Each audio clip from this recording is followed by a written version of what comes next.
नमस्कार दोस्तों, मैं हूं सागर और आप सभी का बहुत बहुत स्वागत है आज के अपने इस वीडियो में। आज के इस वीडियो में मैं आपसे बात करने वाला हूं सिप्ला के शेयर प्राइस के बारे में, जहां पे हम एनालिसिस करने की कोशिश करेंगे कि क्या यहां पे अब फिर से ये स्टॉक एक नई तेजी के लिए तैयार होता हुआ दिखाई दे रहा है। क्योंकि यहाँ पे जिस तरीके से अब खबर निकल के आती हुई दिख रही है कि पूरे देश में फिर से सेकेंड वेव जो है कोरोना की बढ़ती हुई दिखाई दे रही है।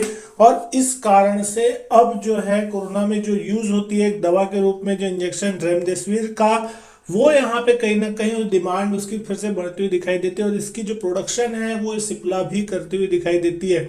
तो कहीं ना कहीं ये डिमांड बढ़ती हुई दिखाई दे रही है। और उसके बाद यहाँ पे आपने देखा कि बहुत सी जगह आपको न्यूज़ में देखने को मिलेगा कि इसकी ब्लैक मार्केटिंग भी जो है इस दवा की वो होती हुई दिखाई दे रही है मार्केट्स में। तो इसका भी एक खबर जो है वो मार्केट में चलती हुई दिखाई दे रही है। आज हमने देखा, जब शेयर के बारे में हम बात कर रहे हैं तो शेयर आज नए हाई की तरफ बढ़ता हुआ दिखाई दिया। 883 के आसपास स्टॉक की क्लोजिंग आती हुई दिखाई दी। बहुत ही लंबे कंसोलिडेशन के बाद फाइनली यहाँ पे ब्रेकआउट आता हुआ दिखाई दे रहा है फार्मा स्टॉक्स में।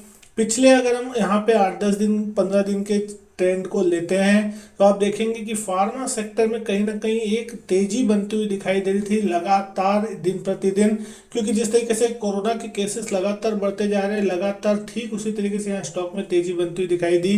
क्योंकि इन कंपनियों की कमाई जो है फिर से बढ़ने की उम्मीद मार्केट मान के चलता हुआ दिखाई दे रहा है। फार्मा स्टॉक को आपने देखा था पिछले साल जब गिरावट आई थी उसके बाद कितनी शार्प तेजी जो थी वहां पे आती हुई दिखाई दी थी। और उसके बाद स्टॉक लगातार एक अपट्रेंड में कामकाज कर रहा था। यहाँ पे अगर हम देख रहे हैं तो पिछले कई महीनों से स्टॉक जो है 720 से लेकर ऑलमोस्ट 840 850 की रेंज में कहीं ना कहीं एक बार काम कर रहा था। लेकिन फाइनली आप यहाँ पे आज के दिन अगर हम देख रहे हैं तो एक ब्रेकआउट जो है चार्ट में आपको होता हुआ दिखाई दे रहा है। बहुत ही तगड़ा ब्रेकआउट जो है इसको हम यहाँ समझ सकते हैं। ऑलमोस्ट 865 के आसपास यहाँ पे ये जो ब्रेकआउट है वो आपको आता हुआ दिखाई दे रहा है। तो कहीं ना कहीं यहाँ पे अब फिर से जो है अपर साइड के लेवल जो है वो खुलते हुए दिखाई देंगे। और ऐसा एक ये स्टॉक की बात नहीं कर रहे हैं, आज लगभग सारे बड़े फार्मा स्टॉक्स थे जो यहाँ पे आपको एक तगड़ी तेजी के माहौल में चलते हुए दिखाई दे रहे थे।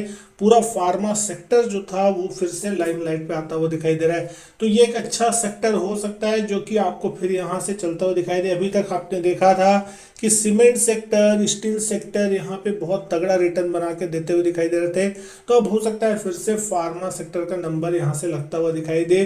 पिछले साल यहाँ पे अच्छा परफॉर्मेंस देने के बाद यहाँ कुछ दिन टाइम हुआ, वेट कराया, टाइम वाइज करेक्शन देखने मिला और अब फिर से यहाँ पे ब्रेकआउट आ रहा है। तो अब कहीं ना कहीं ये जो सपोर्ट बनता हुआ दिखाई देगा वो 860 865 अच्छा एक सपोर्ट के रूप में हो सकता है। ऊपर नीचे 2-3% आप मान सकते हो कि यहाँ पे आपको अगर गिरावट होती है तो हो सकता है 840 550 तक भी ये स्टॉक एक बार आता हुआ आपको हो सकता है इन फ्यूचर दिखाई दे।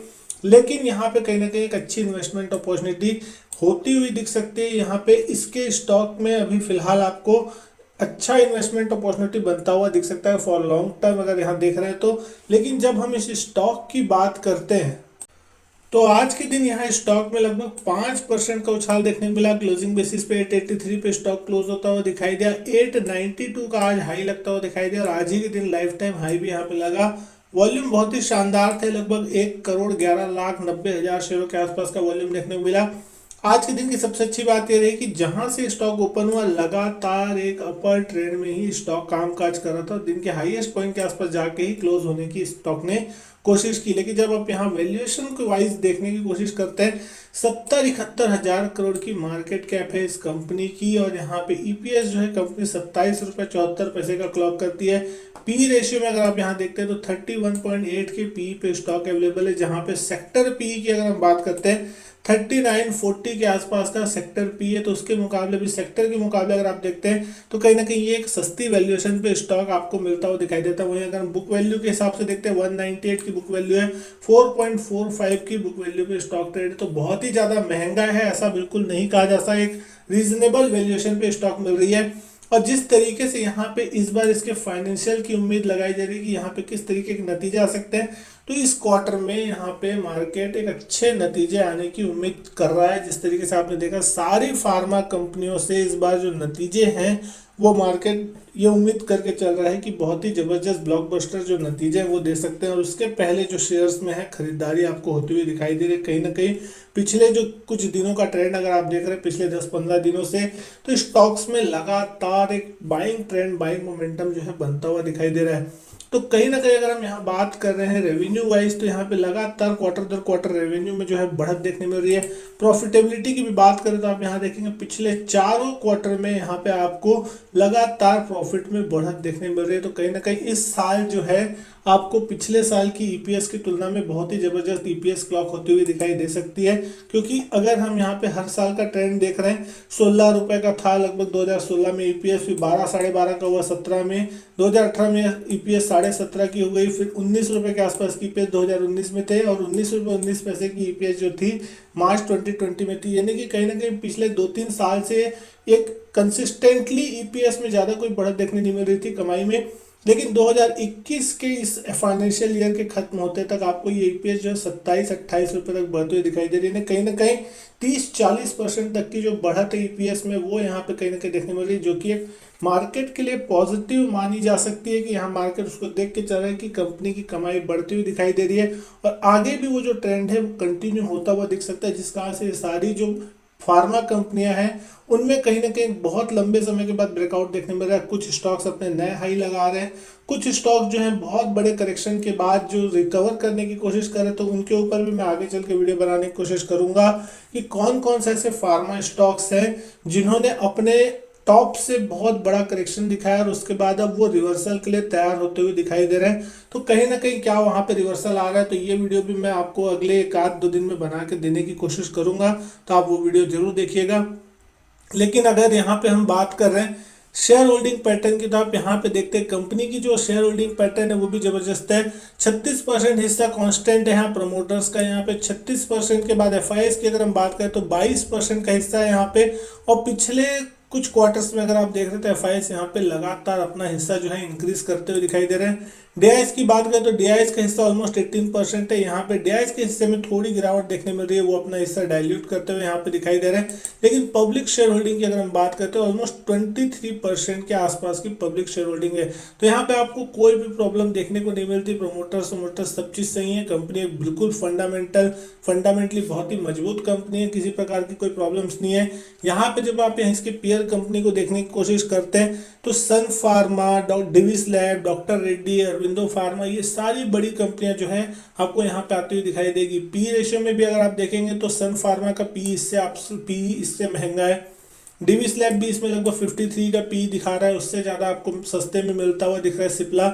डॉक्टर रेड्डी भी 36 पे है, अरविंदो फार्मा भी 10 के पी पे मिल रहा है, लेकिन वहाँ पे आपको कुछ अर्निंग के इशू देखने मिलते हैं, जिस कारण से यहाँ पे पी रेशियो जो थोड़ा एडजस्टेड दिखाई दे रहा है।